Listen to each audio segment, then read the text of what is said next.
This is Daniel Gaffone for Eat, Sleep, Box and Repeat. We're here at the Ben Van Heerden the weigh-in. Delighted to be joined by CEO of Matchroom, Frank Smith. So obviously the two main event fighters just weighed in. Frank, were you a bit surprised that Van Heerden came in a bit lighter?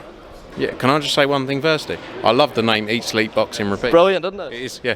Anyway, back to the question you asked. Sorry to go off subject, but no, look, I think he looked in great shape though, Chris Van Heerden. You know, it means he's ready for the fight. He's been training a long time for this fight and wanted it for a long time. Conor, as always, looks in great shape. You know, he's a professional, never out of camp. So, you know, excited for it. It's going to be a good night. So the main sort of selling point of Van Heerden, his opponent, has been the fact is a southpaw. Conor obviously never been in there with a southpaw before. Do you anticipate that giving him a bit more problems than people are maybe expecting for this fight?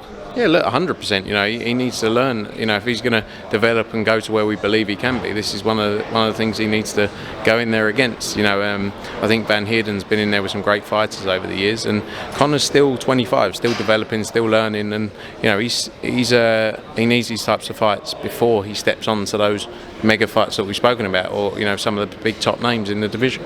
You mentioned the fact that Van Heerden's been in there with some great names. Probably the most recognisable to British fans will be Errol Spence. I know fighters obviously they focus on their own performance. They will say they won't get caught up on that, but do you think subconsciously Conor will be looking to do a better job on Chris than Spence did?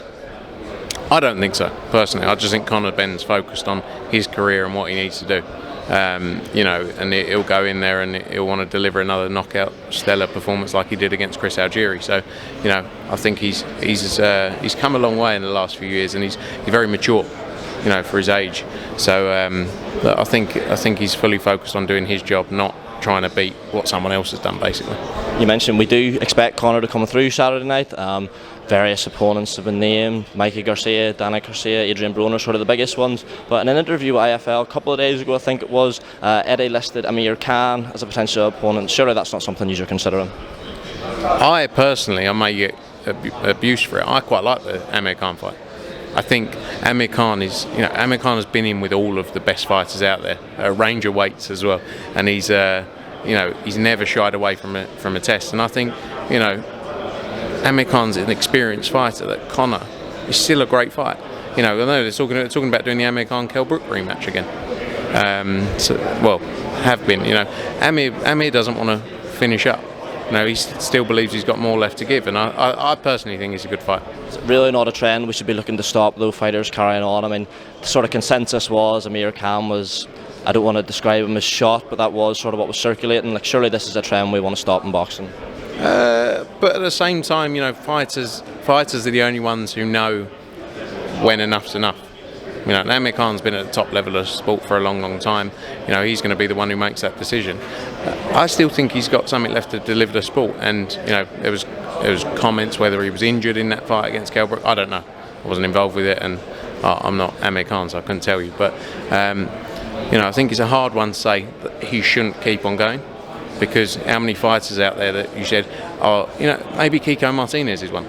You could have said a few years back, he's probably had enough. He went back and won another world title and had another shot. So, you know, it's a hard one to argue. Your show's not the only welterweight action on Saturday night. You've obviously got massive unification fight over in America between Spence and Ugas. On the undercard of that, you've got Stanionis and Butayev. Welterweight division absolutely stacked. I mean, not even considering the names you mentioned. Does how sort of stacked the division is make it slightly difficult navigating Conor's career when he could be potentially such a big star for you? Yeah, look, I think that the truth is we've got to manage Conor's career at the right pace and the right fights at the right times, because he can be a massive star of the sport, and you don't want to make the wrong turn. But I think after Saturday's fight, you know, he's got to go in there and get the win. It's not a foregone conclusion. And then, you know, the mega fights are what we're looking to make. And, you know, like we said, we've spoken about what those fights could be.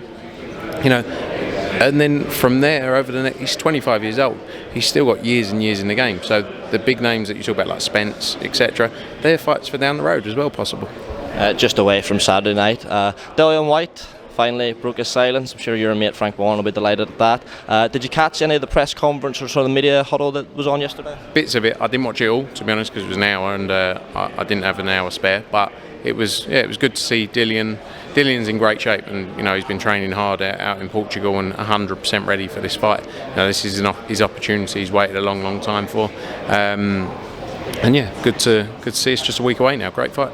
it looks like I can confirm the fight is going to happen now. Billion, hard to tell. Looked in the videos, he was coming in a bit bigger. Is he obviously just going in there to try and knock Tyson Fury out? I mean, a lot of people would say he's not got much chance on points. Would you agree with that? Look, I think every fighter's got their attributes which can win them a fight. And heavyweight boxing, what is so great about it is you never know what's going to happen. I think Dillon White's, people will write him off and say he doesn't stand a chance against Tyson Fury. Tyson Fury has performed again and again and again. In fights where many people said, he won't win this, he won't do this, he's always performed. So you can't take that away from him. I think, though, in heavyweight boxing at this level, they've all got the attributes to beat each other on their best night. So I think Dillon White can go in there and do the job. It's obviously a massive few weeks coming up in the zone. A couple of weeks' time, we've got the biggest female fight of all time, I think it's fair to say. Taylor Serrano, Shields Marshall, looks like it's hopefully going to get made for the summer. You've got a nice rivalry brewing between Michaela Meyer and Alicia Baumgartner. You've obviously put a lot of work into women's boxing over the last 5 or so years. Do you see now recently in this past year you're really starting to see the fruits of that? Yeah, 100%. I actually got a bit of stick because I made a comment about Shields Marshall where I got asked, in comparison to Taylor Serrano, Taylor Serrano's an event that's going to transcend the sport, right? Certain fights happen that transcend the sport. Shields Marshall is an amazing fight and is a great fight, and they both deserve to be paid a huge amount of money for a great fight. But all I was because I've got a few things on Twitter saying it was really disrespectful.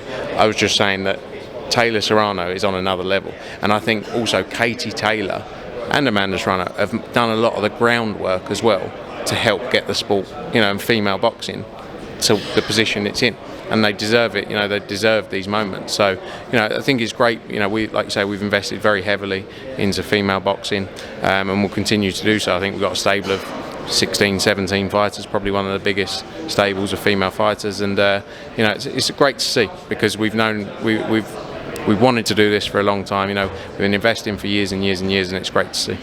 From one mega fight to another, you've got pound for pound king of the sport, Canelo Alvarez, in there with Dimitry Bivol, light heavyweight champion, of course. Dimitry Bivol, unbelievable fighter. I don't think anyone in boxing has any doubts that. But do you think the fact that he's not got the biggest profile in the world, maybe some people are overlooking him for this fight?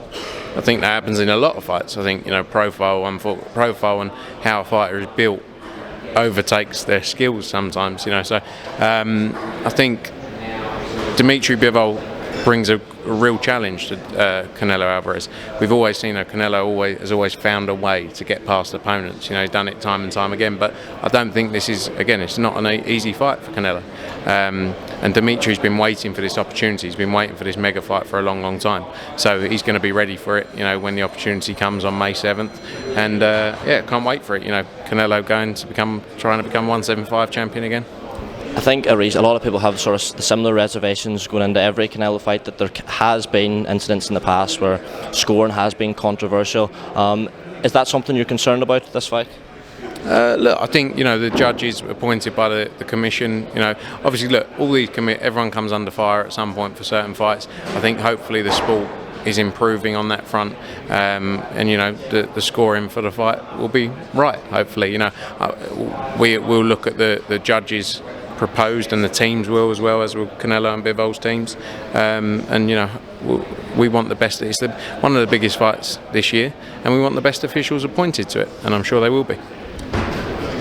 So obviously Canelo's going in there as the A side. However, it's him who's moving up in weight. Obviously, as the A side, is there a rematch clause if he gets beat?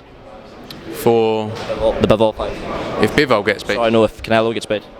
I mean, look, there's obviously discussions around what's next for Canelo. We've obviously signed a 2-fight deal. Canelo's fully focused on this fight, and let's get through that first. Frank Smith, thanks very much for talking to us today.